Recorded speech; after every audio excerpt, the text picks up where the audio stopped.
ഇന്നത്തെ നമ്മുടെ കോൺവെർസേഷൻ വളരെ സ്പെഷ്യലാണ്. We are talking to someone who has turned personal loss into purpose. Thank you ma'am. Thank U.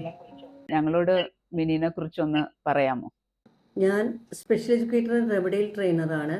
കഴിഞ്ഞ 17 വർഷമായിട്ട് ഞാൻ ഈ ഫീൽഡിലാണ് വർക്ക് ചെയ്യുന്നത്. അപ്പോൾ മിനി ഒരു ടീച്ചർ തന്നെ ആയിരുന്നല്ലോ. അപ്പോൾ ഈ ജേർണിയിലേക്ക് എങ്ങനെയാണ് വന്നത്, ഈ സ്പെഷ്യൽ എഡ്യൂക്കേഷൻ എന്നുള്ളൊരു ഏരിയയിൽ? ഞാൻ റെഗുലർ സ്കൂളിലെ ടീച്ചറായിരുന്നു. 17 വർഷം മുമ്പ് എൻ്റെ ഫാമിലിക്ക് ഞങ്ങൾ ഒരു ആക്സിഡൻറ്റ് പറ്റിയപ്പോൾ എൻ്റെ 11 വയസ്സുള്ള മകൻ എനിക്ക് നഷ്ടപ്പെടുകയുണ്ടായത്. അതുവരെ റെഗുലർ ടീച്ചറായിരുന്ന ഞാൻ സ്കൂളിൽ കണ്ടിരുന്ന വലിയൊരു പ്രശ്നമായിരുന്നു ഈ ലേണിംഗ് ഡിസബിലിറ്റി എന്ന് പറയുന്ന കാറ്റഗറിയിൽ വരുന്ന കുട്ടികളുടെ ബുദ്ധിമുട്ടുകൾ. അപ്പോൾ പിന്നീട് ഞാൻ ആലോചിച്ചപ്പോൾ ഇതുപോലെ നോർമൽ കുട്ടികളെ പഠിപ്പിക്കാനായിട്ട് ഇഷ്ടംപോലെ ടീച്ചേഴ്സ് ഉണ്ട്. ഈ ലേണിംഗ് ഡിസബിലിറ്റി അല്ലെങ്കിൽ ലേണിംഗ് പ്രോബ്ലംസ് ഉള്ള കുട്ടികളെ പഠിപ്പിക്കാൻ അന്നത്തെ സമയത്ത് ആരും തയ്യാറായിരുന്നില്ല.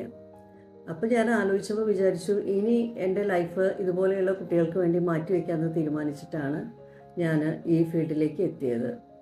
ഓക്കെ, അപ്പോൾ അത് തന്നെ ആയിരുന്നു ഇതിലേക്ക് വരാനുള്ള ഒരു ഇൻസ്പിറേഷൻ അല്ലേ? അതെ, എക്സാക്ട്ലി. ഇപ്പോൾ മിനി ലേണിംഗ് ഡിസബിലിറ്റീസിനെ കുറിച്ച് പറഞ്ഞല്ലോ, അതിലാണല്ലോ മിനി സ്പെഷ്യലൈസ് ചെയ്യുന്നത്.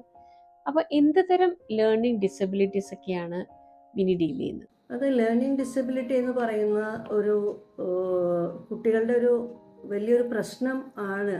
പഴയ കാലത്തൊന്നും ഇത്ര അധികം കുട്ടികൾക്ക് ഞാൻ കണ്ടിട്ടില്ല. പക്ഷെ അടുത്ത കുറേ വർഷങ്ങളായിട്ട് ഇതുപോലെയുള്ള കുട്ടികളുടെ എണ്ണം കൂടി വരുന്നതായിട്ടാണ് കണ്ടിട്ടുള്ളത്. അത് പ്രത്യേകിച്ച് പറയുകയാണെങ്കിൽ ലേണിംഗ് ഡിസബിലിറ്റിയിൽ 3 കാറ്റഗറി വരുന്നുണ്ട്. ഡിസ്ലെക്സിയ, ഡിസ്ഗ്രാഫി ആൻഡ് ഡിസ്കാൽക്കുലി, അങ്ങനെ 3 കാറ്റഗറിയാണ് വരുന്നത്. അതിലിപ്പോൾ ഡിസ്ലെക്സിയ എന്ന് പറയുന്നത് കുട്ടികൾക്ക് വായിക്കാനുള്ള ബുദ്ധിമുട്ടുകളും, ഡിസ്ഗ്രാഫിയ എന്ന് പറയുമ്പോൾ എഴുത്തിൽ വരുന്ന പ്രശ്നങ്ങളും, ഡിസ്കാൽക്കുലി എന്ന് പറയുമ്പോൾ മാത്സ് ചെയ്യുമ്പോഴത്തെ പ്രശ്നങ്ങളായിട്ടാണ് കണ്ടിട്ടുള്ളത്. ഇതാണ് പ്രധാനപ്പെട്ട 3 വിഭാഗങ്ങൾ. അപ്പം ഇതിനൊക്കെയുള്ള ട്രെയിനിങ് മെത്തഡോളജീസ് എന്തൊക്കെയാണ്?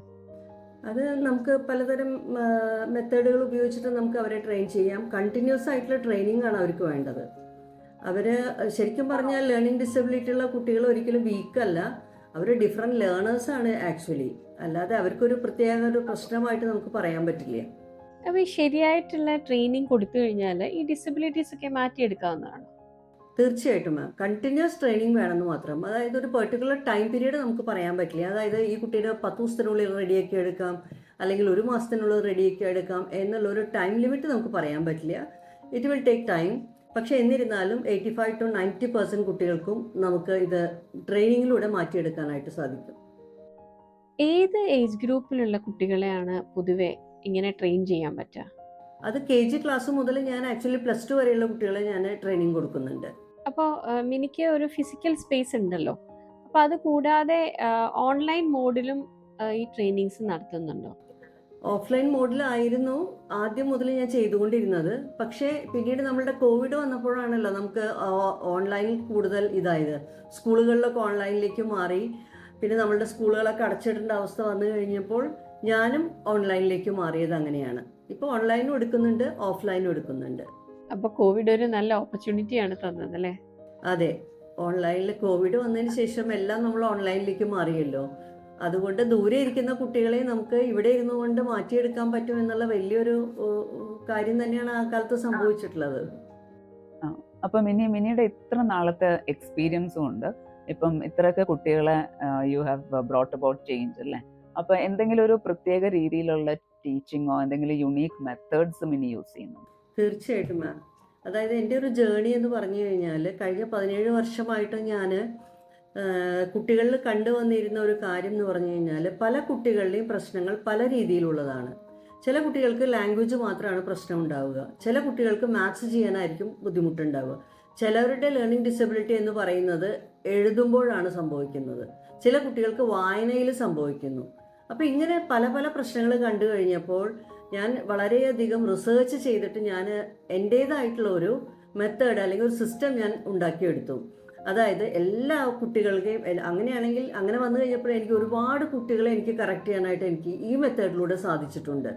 അതായത് നോർമലി അല്ലാത്ത രീതിയിൽ കുട്ടികളെ സൗണ്ട്സ് ഉപയോഗിച്ചിട്ടും അതേപോലെ തന്നെ ഗ്രാഫുകൾ ഉപയോഗിച്ചിട്ടും ബ്ലോക്കുകൾ ഉപയോഗിച്ചിട്ടും അങ്ങനെ പല രീതിയിലുള്ള മെത്തേഡുകൾ ഉപയോഗിച്ചിട്ട് എനിക്ക് ഒരുപാട് കുട്ടികളെ കറക്റ്റ് ചെയ്യാനായിട്ട് സാധിച്ചിട്ടുണ്ട് മാം. അതിൽ ഞാൻ വളരെ ഹാപ്പിയാണ് സത്യം പറഞ്ഞാൽ.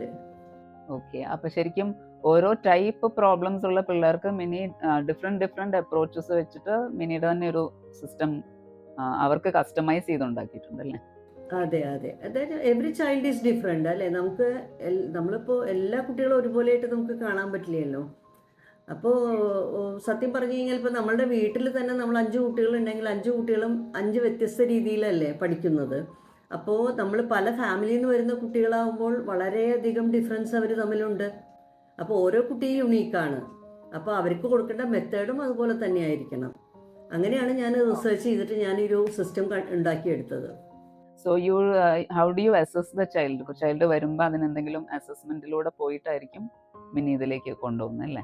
തീർച്ചയായിട്ടും ആദ്യമായിട്ടൊരു കുട്ടി വരുന്ന സമയത്ത് ആദ്യം തന്നെ നമ്മളൊരു അസസ്മെൻ്റ് എടുക്കുമ്പോഴാണ് ശരിക്കും കൃത്യമായിട്ട് മനസ്സിലാവുക, അതായത് അവൻ്റെ പ്രോബ്ലം എവിടെയാണ് ഇരിക്കുന്നത് എന്നുള്ളത്. ചില കുട്ടികൾക്ക് ലാംഗ്വേജ് പ്രശ്നം ഉണ്ടാവില്ല, ചില കുട്ടികൾക്ക് മാത്സ് പ്രശ്നം ഉണ്ടാവില്ല. അപ്പോൾ അതൊക്കെ നമ്മൾ കണ്ടുപിടിക്കുന്നത് ഈ ഡീറ്റെയിലിംഗ് ആയിട്ടുള്ള ഒരു അസസ്മെന്റ് മെത്തേഡിലൂടെയാണ്. ഒരു യുണീക്ക് അപ്രോച്ച് എടുക്കുന്നതുകൊണ്ട് ടൈപ്പ് ഓഫ് റിസൾട്ട്സ് ഉള്ളതിനെ കുറിച്ച് പറയാം.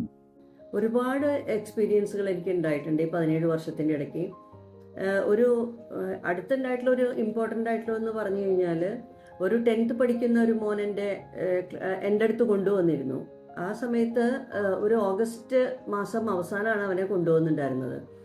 അവനെ അസസ് ചെയ്ത് കഴിഞ്ഞപ്പോൾ അവന് എഴുതാൻ അറിയില്ലെന്ന് മാത്രമല്ല, ഒരു മാർജിൻ വരച്ചൊരു ക്വസ്റ്റ്യൻ നമ്പർ ഇടാൻ പോലും അറിയില്ലായിരുന്നു. ഹാൻഡ് റൈറ്റിംഗ് എന്ന് പറഞ്ഞാൽ വളരെ മോശമായിരുന്നു. നമ്മൾ നോക്കിക്കഴിഞ്ഞാൽ അവൻ എഴുതിയത് നമുക്ക് അക്ഷരങ്ങൾ തിരിച്ചറിയാൻ പറ്റാത്ത അത്രയും വലിയൊരു പ്രോബ്ലത്തിലാണ് അവനെ കൊണ്ടുവന്നിട്ടുണ്ടായിരുന്നത്. പക്ഷെ കണ്ടിന്യൂസ് ട്രെയിനിങ്ങിലൂടെ, അതായത് അവനെ സ്കൂളിൽ വിടാതെ ഞാൻ രാവിലെ ഒരു 10:30 to വൈകിട്ട് ഒരു 4:35 വരെ ഞാൻ സെൻറ്ററിൽ ഇരുത്തി പഠിപ്പിച്ചിട്ടാണ് അവൻ 10th കഴിഞ്ഞു. നല്ല രീതിയിൽ 10th പാസ്സായി. പിന്നെ അവന് VHSC ആണ് എടുപ്പിച്ചത്. കാരണം അവന് ലാംഗ്വേജിലായിരുന്നു കൂടുതൽ പ്രശ്നം ഉണ്ടായിരുന്നത്. അപ്പോൾ VHSC എടുപ്പിച്ച് കഴിഞ്ഞപ്പോൾ അവൻ അതിലത്തെ ഇത് ഇലക്ട്രോണിക്സും ഇതൊക്കെ ചെയ്യാനായിട്ട് അവന് നല്ല ഇഷ്ടമായിരുന്നു. പിന്നെ അത് കഴിഞ്ഞിട്ട് BSc ഇലക്ട്രോണിക്സ് ചെയ്യിപ്പിച്ചു. പക്ഷേ ഇനിയും അവൻ്റെ ഒരു കരിയർ സെറ്റ് ചെയ്യണമെന്നുണ്ടെങ്കിൽ ഇതിൻ്റെ മേലേക്ക് അവന് പോകാനുള്ള ഒരു ബുദ്ധിമുട്ട് ഞാൻ അറിഞ്ഞിട്ടുണ്ടായിരുന്നു. അപ്പോഴാണ് പിന്നെ അവന് BEdന് ചേർത്താം, BEd ഫിസിക്കൽ എഡ്യൂക്കേഷനിൽ ചേർത്താം എന്നുള്ളൊരു ഐഡിയ എനിക്ക് തോന്നിയത്. അപ്പോൾ അവരുടെ പാരൻസിനോട് അതിനെപ്പറ്റി സംസാരിച്ചു. അപ്പോൾ അവർ റെഡിയായി. അങ്ങനെ അവൻ BEd ഫിസിക്കൽ എഡ്യൂക്കേഷൻ കഴിഞ്ഞു. ഇപ്പോൾ MEd ഫിസിക്കൽ എഡ്യൂക്കേഷൻ അവൻ ഗാന്ധി യൂണിവേഴ്സിറ്റിയിൽ ചെയ്തുകൊണ്ടിരിക്കുകയാണ്. അതാണ് അത് ചെറിയൊരു എക്സാമ്പിൾ മാത്രം കേട്ടോ. പക്ഷേ ഇപ്പോൾ ഞാൻ പഠിപ്പിച്ചിട്ടുള്ള കുട്ടികളിൽ ഒരാൾ ആയുർവേദ ഡോക്ടറായിട്ടുണ്ട്. പിന്നെ പലരും എൻജിനീയറിങ്ങിന് ചേർന്നിട്ടുണ്ട്. അങ്ങനെ പല പല കാറ്റഗറിയിൽ പല കുട്ടികളും എത്തിയിട്ടുണ്ട് മാം. വളരെ സന്തോഷമുള്ള ഒരു കാര്യമാണത്. വളരെ വളരെ സന്തോഷമുള്ള കാര്യം. അതെ, ശരിക്കും അത് കേൾക്കുമ്പോൾ തന്നെ ഒരു നല്ല സന്തോഷമുണ്ട്. മാത്രമല്ല അവരുടെ ഇപ്പൊ ആ ഒരു ലേണിംഗ് ഇത് കഴിഞ്ഞ എക്സാംസ് എഴുതി പോവാന്നുള്ള ഇതല്ല, മിനിയുടെ വിഷനിൽ അവരുടെ കംപ്ലീറ്റ് കരിയറും അവരുടെ ഫ്യൂച്ചർ ലൈഫിലേക്ക് അവരെ ഏത് ഗോളിൽ എത്തണം എന്നുള്ളൊരു പോയിന്റ് വരെ ഗൈഡ് ചെയ്യാൻ പറ്റുന്നുണ്ട് എന്നുള്ളത് is really amazing. And that shows your passion into this അല്ലേ ശരിക്കും? തീർച്ചയായിട്ടും മാം, അത് പാഷൻ എന്ന് പറഞ്ഞു കഴിഞ്ഞാൽ ഞാൻ കണ്ടിട്ടുള്ള വലിയൊരു എനിക്ക് വിഷമം വന്നിട്ടുള്ള ഒരു കാര്യം എന്താണെന്ന് വെച്ചാൽ, ഇതുപോലെയുള്ള ചെറിയ പ്രായത്തിൽ അല്ലെങ്കിൽ ചെറിയ ക്ലാസ്സുകളിൽ ഈ കുട്ടികളുടെ പ്രശ്നം തിരിച്ചറിയാനായിട്ട് പല പാരൻസിനും സാധിച്ചിട്ടില്ല എന്നുള്ളതാണ്. അതുപോലെ സ്കൂളിലെ ടീച്ചേഴ്സിനും സാധിക്കാറില്ല. അവരെന്ത് ചെയ്യും, കുട്ടികളുടെ പ്രശ്നങ്ങൾ കാണുമ്പോൾ അവർ പാരൻസിനെ വിളിപ്പിക്കും, കുട്ടികളെ കുറിച്ചുള്ള പരാതികൾ പറയും. പാരൻസ് അത് കേട്ട് വീട്ടിൽ വന്ന് കുട്ടികളോട് വഴക്കുണ്ടാക്കുകയും ബഹളം വയ്ക്കുകയും, മറ്റുള്ള കുട്ടികൾ പഠിക്കുന്നുണ്ട്, എന്തുകൊണ്ട് നീ പഠിക്കുന്നില്ല എന്നുള്ള ചോദ്യമാണ് പലയിടത്തും ഉയർന്നിട്ടുള്ളത്. അതുകൊണ്ട് തന്നെ എൻ്റെ അടുത്ത് വരുന്ന കുട്ടികളിൽ എല്ലാവരും തന്നെ ഈ സെൽഫ് കോൺഫിഡൻസ് ഇല്ലാതെ നമ്മളുടെ മുഖത്ത് പോലും നോക്കി സംസാരിക്കാൻ പറ്റാത്ത അത്രയും മോശമായിട്ടുള്ള അവസ്ഥയിലാണ് കുട്ടികൾ വരുന്നത്. അപ്പോൾ അവരെ ആദ്യം തന്നെ നമുക്ക് സെൽഫ് കോൺഫിഡൻസ് കൊടുത്തുകൊണ്ട് അവരെ ഉയർത്തിക്കൊണ്ടുവരിക എന്നുള്ളതാണ് എൻ്റെ ഏറ്റവും വലിയ ചാലഞ്ച് എന്ന് പറയുന്നത്. പക്ഷെ എന്നിരുന്നാലും എൻ്റെ ഒരു കുട്ടികളോടുള്ള സ്നേഹം ആണോ എന്തോന്ന് എനിക്കറിയില്ല. ഇനിയിപ്പോൾ മകൻ നഷ്ടപ്പെട്ടത് കൊണ്ട് എനിക്ക് കുട്ടികളെ കൂടുതൽ സ്നേഹിക്കാൻ പറ്റണതാണോ എന്ന് അറിയില്ല. എന്തായാലും ഞാൻ സക്സസ്ഫുള്ളി എനിക്കത് ചെയ്യാൻ പറ്റിയിട്ടുണ്ട്. അതാണ് എനിക്ക് ഏറ്റവും വലിയൊരു സന്തോഷം. ഓരോ കുട്ടികളും വന്നു കഴിഞ്ഞാൽ ആദ്യത്തെ ഒരാഴ്ച അവർ എൻ്റെ അടുത്ത് മുഖത്ത് നോക്കില്ല, പറയണത് കേൾക്കില്ല, അനങ്ങാതിരിക്കും. അങ്ങനത്തെ ഒരു സിറ്റുവേഷനൊക്കെ ഉണ്ടായിരുന്നു. പക്ഷെ അതിൽ നിന്നും അവരോട് കൂട്ടുകൂടി അവരെ മോട്ടിവേറ്റ് ചെയ്ത് പിന്നെ വലിയ വലിയ കാര്യങ്ങളൊന്നും നമ്മൾ അവർക്ക് ചെയ്തു കൊടുക്കേണ്ട. ആക്ച്വലി ചെറിയൊരു കറക്ഷൻ നല്ല രീതിയിൽ അവരൊന്ന് എന്താ പറയുക, ഒരു വേർഡ് ശരിക്കും എഴുതി കഴിഞ്ഞാൽ നമ്മളൊന്ന് ക്ലാപ്പ് ചെയ്ത് കൊടുത്താൽ മതി, കുട്ടികൾ വളരെയധികം ഹാപ്പിയാവും. ഒരു സ്റ്റിക്കർ ഒട്ടിച്ച് കൊടുത്താൽ മതി, നമ്മൾ ഒരു സ്റ്റാർ ഇട്ട് കൊടുത്താൽ മതി. അപ്പോൾ അങ്ങനെയൊക്കെ മോട്ടിവേറ്റ് ചെയ്ത് നമുക്ക് ചെറിയ കുട്ടികൾ മുതൽ മുതിർന്ന കുട്ടികളെ വരെ നമുക്ക് മാറ്റിയെടുക്കാൻ പറ്റും. അതാണ് ഞാൻ മനസ്സിലാക്കിയിട്ടുള്ള ഏറ്റവും വലിയൊരു കാര്യം. അത് എനിക്ക് തരുന്ന ഹാപ്പിനെസ് എന്ന് പറയുന്നത് ചെറുതല്ല മാം. ഒരുപാട് കുട്ടികളെ അങ്ങനെ സഹായിക്കാൻ പറ്റിയിട്ടുണ്ട്, അവരുടെ പാരൻസിന് സമാധാനം കൊടുക്കാൻ പറ്റിയിട്ടുണ്ട്. അത് തന്നെയാണ് എൻ്റെ ലൈഫ് മിഷൻ എന്നാണ് ഞാൻ മനസ്സിലാക്കിയിട്ടുള്ളത്. ശരിക്കും that's amazing to hear. As you already said, ഒരുപാട് ചാലഞ്ചസ് ഫേസ് ചെയ്യേണ്ടി വരുന്ന ഒരു ഇൻഡസ്ട്രിയാണിത്. അപ്പോൾ സ്റ്റുഡൻസിൻ്റെ സൈഡിൽ നിന്നും പേരൻസിൻ്റെ സൈഡിൽ നിന്നും സാധാരണയായിട്ട് ഫേസ് ചെയ്യുന്ന ചാലഞ്ചസ് എന്തൊക്കെയാണ്? ഞാൻ നേരത്തെ പറഞ്ഞ പോലെ തന്നെ കുട്ടികൾ സെൽഫ് കോൺഫിഡൻസ് ഇല്ലാതെ വരുന്ന സമയത്ത് അങ്ങനത്തെ കുട്ടികളെ നമ്മളുടെ കൂടെ കൂട്ടി ഒരു ട്രെയിനിങ് തുടങ്ങാൻ തന്നെ കുറേ സമയമെടുക്കും. ആദ്യം അവർക്ക് എന്നിലൊരു വിശ്വാസം വേണം. കുട്ടികൾക്ക് എന്നെ ഒരു ടീച്ചറായിട്ട് അംഗീകരിക്കാനുള്ള ഒരു മനസ്ഥിതി ആദ്യം ഉണ്ടാക്കിയെടുക്കുക എന്നുള്ളതാണ് എൻ്റെ ഏറ്റവും വലിയ ചാലഞ്ച്. അതിനുവേണ്ടി അവരുടെ കൂടെ ഇരുന്ന് അവരെ കംഫർട്ട് സോണിലേക്ക് കൊണ്ടുവന്നതിന് ശേഷം മാത്രമേ എനിക്ക് എൻ്റെ ക്ലാസ്സുകൾ തുടങ്ങാൻ തന്നെ സാധിക്കുള്ളൂ. അത് വലിയൊരു ചാലഞ്ചാണ്. പിന്നെ പാരൻസിനെ സംബന്ധിച്ചിടത്തോളം ഒരു ചാലഞ്ച് എന്ന് പറഞ്ഞാൽ, അവർക്ക് പല ട്യൂഷൻ ക്ലാസ്സിൽ വിട്ടിട്ടായിരിക്കും അവർ ചിലപ്പോൾ എൻ്റെ അടുത്ത് കൊണ്ടുവരുന്നത്. അപ്പോൾ പല സ്ഥലങ്ങളിൽ പോയിട്ടും ഈ കുട്ടികൾക്ക് മോശം അനുഭവങ്ങൾ ഉണ്ടായതുകൊണ്ട് അവർ എന്നെയും സംശയത്തോടെയാണ് ആദ്യം കാണുക, ഈ ടീച്ചറുടെ അടുത്ത് വന്നാൽ ശരിയാകുമോ എന്നുള്ളത്. അപ്പോൾ കുട്ടികളുടെ മാറ്റം കണ്ടാൽ മാത്രമേ അവർക്കും അത് മനസ്സിലാക്കാനായിട്ട് സാധിക്കുള്ളൂ. അപ്പോൾ പാരൻസ് ഒരു പേടിയോടുകൂടി വരുന്ന പാരൻസിനെ പിന്നീട് ഞാൻ കുട്ടികളുടെ മാറ്റം കാണിച്ചു കൊടുത്തുകൊണ്ടാണ് അവർക്ക് കൊടുക്കുന്ന കോൺഫിഡൻസ്. അതെ, കുട്ടികളുടെ സൈഡിൽ നിന്ന് ഫേസ് ചെയ്യുന്ന ചാലഞ്ച് എന്താണ്? അത് കുട്ടികൾ വരുമ്പോൾ പേടിച്ചിട്ടാണ് അവർ വരിക. പൊതുവെ തന്നെ അവർക്ക് പേടി എന്ന് പറഞ്ഞു കഴിഞ്ഞാൽ അവർക്ക് മുൻപത്തെ ടീച്ചർമാരുടെ കയ്യിൽ നിന്നും പാരൻസിൻ്റെ കയ്യിൽ നിന്നും കിട്ടിയിട്ടുള്ള മോശം അനുഭവങ്ങൾ വെച്ചിട്ടാണല്ലോ അവർ എൻ്റെ അടുത്ത് വരിക. അപ്പോൾ കുട്ടികൾക്ക് ആദ്യം തന്നെ എന്നെ വിശ്വാസമാവണം, ഞാൻ അവരെ സ്നേഹിക്കുന്നുണ്ടെന്നുള്ളത് അവർക്ക് മനസ്സിലാവണം. അങ്ങനെ അവരുടെ പേടി മാറ്റിയിട്ട്, അത്രയും പേടിയോട് വരുന്ന കുട്ടികളെ പേടി മാറ്റണമെങ്കിൽ നമുക്ക് സ്നേഹത്തോടു കൂടി ഇടപെട്ട് അവരെ കംഫർട്ടിലേക്ക് ആക്കി അവർ ഓക്കെ ആവണമെന്നുണ്ടെങ്കിൽ ആയാൽ മാത്രമേ അവർ നമ്മളുടെ കൂടെ ഇരിക്കുള്ളൂ. അതാണ് ഇതിൽ ഏറ്റവും വലിയ കുട്ടികളുടെ ചാലഞ്ച് എന്ന് പറയുന്നത്. കാരണം സ്കൂളിൽ നിന്ന് വഴക്ക് കേൾക്കുന്നു, പാരൻസിൽ നിന്ന് വഴക്ക് കേൾക്കുന്നു, പല ട്യൂഷൻ ക്ലാസ്സിലേക്ക് കൊണ്ടുപോയി വഴക്ക് കേൾക്കുന്നു. കാരണം ഒരു നോർമൽ ഒരു സ്കൂളിൽ പഠിപ്പിക്കുന്ന ഒരു ടീച്ചർക്ക് ഇത് ചെയ്യാൻ പറ്റില്ല. ഇതുപോലെയുള്ള കുട്ടികളെ മാനേജ് ചെയ്യാനായിട്ട് അവരെ കൊണ്ട് പറ്റില്ല. അതിന് സ്പെഷ്യൽ എഡ്യൂക്കേറ്റർ തന്നെ വേണം. ഇത് ശരിക്കും ഒരുപാട് എഫേർട്ട് പല സൈഡിൽ നിന്ന് വേണ്ട ഒരു കാര്യമാണ്. അപ്പോൾ ഇങ്ങനെയുള്ളവരെടുത്ത് പേരൻസിന് എന്തുമാത്രം കോൺട്രിബ്യൂട്ട് ചെയ്യാൻ പറ്റും? അത് കുട്ടികളെ കൊണ്ടുവന്നിട്ട് ഞാൻ അസസ്മെൻറ്റ് കഴിഞ്ഞിട്ട് പാരൻസിനോട് ഞാൻ കൃത്യമായിട്ട് സംസാരിക്കും. അതായത് ഇന്ന ഫീൽഡിലാണ് നിങ്ങളുടെ കുട്ടികൾക്ക് വരുന്ന പ്രശ്നങ്ങൾ. ഇപ്പോൾ റൈറ്റിംഗ് പ്രോബ്ലം ഉള്ളതാണെങ്കിൽ ഞാൻ അസസ്മെൻറ്റ് ഷീറ്റുകൾ കാണിച്ചു കൊടുക്കും. നോക്കൂ, ഇന്ന ഏരിയയിലാണ് നിങ്ങളുടെ കുട്ടിക്ക് പ്രശ്നമുള്ളത്. അപ്പോൾ പാരൻസിനോട് പിന്നെ ഞാൻ പറയുന്ന ഒരു കാര്യം എന്താണെന്നുണ്ടെങ്കിൽ, നിങ്ങൾ കുട്ടികളെ വീട്ടിൽ പഠിപ്പിക്കാൻ പാടില്ല. ഒന്നും ഞാൻ വീട്ടിലേക്ക് ഹോംവർക്കേ കൊടുക്കില്ല. എല്ലാം എൻ്റെ കൂടെ എഴുതി പഠിപ്പിച്ചിട്ടാണ് ഞാൻ അവരെ വിടുക. അപ്പോൾ അതുകൊണ്ട് തന്നെ നിങ്ങൾ ബുക്ക് ചെക്ക് ചെയ്തിട്ട് അവരെ വഴക്ക് പറയാനോ അല്ലെങ്കിൽ കമ്പയർ ചെയ്യാനോ ഒന്നും നിൽക്കാൻ പാടില്ല. നിങ്ങൾ സ്നേഹത്തോടു കൂടി അവരെ ഇടപെടുക, അവർക്ക് വേണ്ട മോട്ടിവേഷൻ കൊടുക്കുക. അതായത് മോൻ ടെൻഷൻ അടിക്കേണ്ട, എല്ലാം ശരിയാവും എന്നുള്ളൊരു കോൺഫിഡൻസ് ആണ് വീട്ടുകാരുടെ ഭാഗത്തുനിന്നും കൊടുക്കേണ്ടത്. അത് ഞാൻ പാരൻസിനോട് വളരെ കൃത്യമായിട്ട് പറഞ്ഞതിന് ശേഷം മാത്രമാണ് ഞാൻ എൻ്റെ ക്ലാസ്സുകൾ തുടങ്ങുള്ളൂ. അല്ലാന്നുണ്ടെങ്കിൽ വീട്ടിലും വീണ്ടും അവിടെ ചെന്ന് പാരൻസ് ബഹളം വെക്കുകയാണെങ്കിൽ കുട്ടികൾക്ക് വീണ്ടും കോൺഫിഡൻസ് കുറഞ്ഞു പോകും. അപ്പോൾ അത് ഞാൻ സ്ട്രിക്റ്റായിട്ട് ഞാനത് പറയാറുണ്ട് പാരൻസിനോട്. ശരിക്കും പറഞ്ഞാൽ പേരൻസിൻ്റെ ഒരു ആങ്സൈറ്റിയും അവരുടെ ഫ്രസ്ട്രേഷനും എല്ലാം കൂടെ കുട്ടികളിലേക്കും ടീച്ചറിലേക്കും ലോഡഡ് ആവുന്ന ഒരു അവസ്ഥയാണ്. ഒരുപാട് പേഷ്യൻസ് വേണമല്ലേ ഈ ഒരു മേഖലയിൽ? തീർച്ചയായിട്ടും 100%. ഓക്കെ.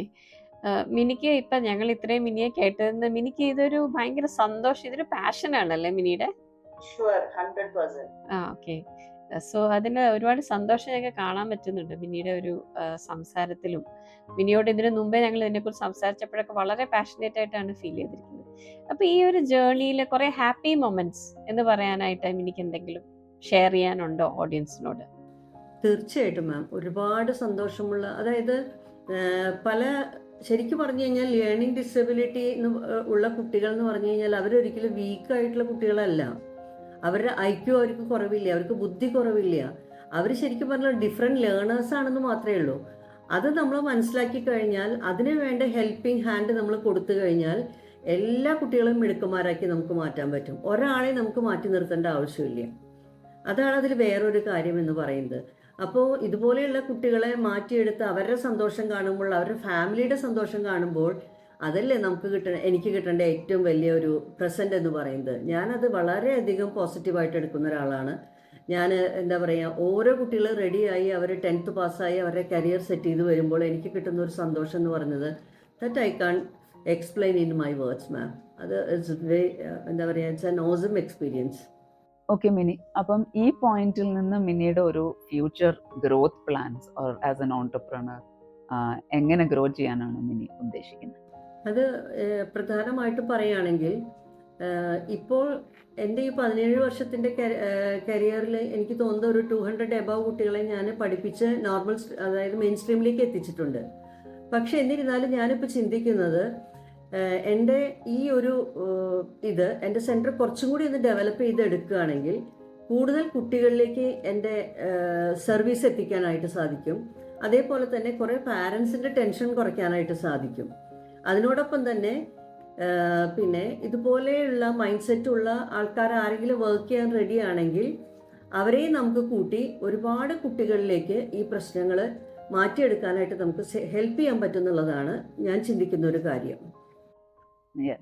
അപ്പം ശരിക്കും പറഞ്ഞാൽ ഈ ഒരു ഫീൽഡിൽ ഓൾറെഡി ഉള്ളവരോ ക്വാളിഫിക്കേഷനോ ഉള്ളവർക്കോ മിനിയുടെ കൂടെ വന്ന് അവർക്കും ഗ്രോ ചെയ്യാനൊരു ഓപ്പർച്യൂണിറ്റി കൊടുക്കാൻ പറ്റും അല്ലേ? അതെ, തീർച്ചയായിട്ടും പറ്റും. അതായത് ഇപ്പോൾ ഒരുവിധം ഇപ്പോൾ എല്ലാവരും ക്വാളിഫൈഡ് ആയിട്ടുള്ള കുട്ടികളാണല്ലോ. ഇപ്പോൾ പഠിച്ച് പുറത്തിറങ്ങുന്നവരാണെങ്കിലും എല്ലാവരും മിനിമം ഒരു ഡിഗ്രിയുള്ള ആൾക്കാർ ആയിരിക്കുമല്ലോ മിനിമം തന്നെ. പക്ഷേ അവരുടെ എഡ്യൂക്കേഷൻ ക്വാളിഫിക്കേഷൻ മാറ്റി വെച്ചുകൊണ്ട് കുട്ടികളോട് ഇടപഴകാൻ നമുക്ക് ആവശ്യം പേഷ്യൻസും സ്നേഹവുമാണ് വേണ്ടത്. ഇത് രണ്ടുമുള്ള ആൾക്കാരെ ഞാൻ ഓൾവേസ് വെൽക്കം. എൻ്റെ കൂടെ കൂട്ടി അവരെ ഞാൻ ട്രെയിനിങ് കൊടുത്ത് അവർക്കും നല്ല രീതിയിലുള്ള ഒരു ലൈഫ് ഉണ്ടാക്കിയെടുക്കാൻ പറ്റും. ഒപ്പം നമുക്ക് ഒരുമിച്ച് ചേർന്നുകൊണ്ട് ഒരുപാട് കുട്ടികളെ മാറ്റിയെടുക്കാനും നമുക്ക് സാധിക്കും. കാരണം ഇന്നത്തെ കാലത്ത് ഇതുപോലെയുള്ള കുട്ടികളുടെ എണ്ണം കൂടിക്കൂടി വരികയാണ്. പ്രത്യേകിച്ച് നമ്മളുടെ കോവിഡ് വന്നതിന് ശേഷം കുട്ടികളിൽ അധികം മൊബൈൽ അഡിക്ഷൻ ഉണ്ടായിട്ടുണ്ട്. അങ്ങനെയുള്ള കുട്ടികൾക്ക് പഠനത്തിൽ കൂടുതൽ പ്രശ്നങ്ങൾ ഉള്ളതായിട്ടാണ് കണ്ടിട്ടുള്ളത്. അവർ ലേണിംഗ് പ്രോബ്ലം എന്നുള്ളൊരു കാറ്റഗറിയിലേക്ക് നമുക്ക് മാറ്റേണ്ടതായിട്ടുള്ള അവസ്ഥയുണ്ട്. അപ്പോൾ നമുക്ക് കുട്ടികളെ ഒരുപാട് പേരെ കറക്റ്റ് ചെയ്യാനായിട്ടുണ്ട്. അപ്പോൾ നമുക്കിതുപോലെയുള്ള ഒരേ മൈൻഡ് സെറ്റുള്ള സ്നേഹത്തോടെ കുട്ടികളോട് ഇടപഴകാനും നല്ല ക്ഷമാശീലമുള്ളവരാണെന്നുണ്ടെങ്കിൽ എല്ലാവരെയും എൻ്റെ കൂടെ കൂട്ടാൻ എനിക്ക് താല്പര്യമാണ്. ആരൊക്കെ താല്പര്യപ്പെടുന്നുണ്ടോ അവരെയൊക്കെ കൂട്ടി നമുക്ക് ഒരുപാട് കുട്ടികളിൽ മാറ്റങ്ങൾ കൊണ്ടുവരാൻ സാധിക്കും. So Mini, it was really nice talking to you today, and thank you very much for sharing your journey, the mindset, and actually a very good service that you're doing, which is needed for the society always. So thank you for being with us. Thank you so much. Thank you. Okay, so to connect with Mini or to connect with us, you can check the details in the description below.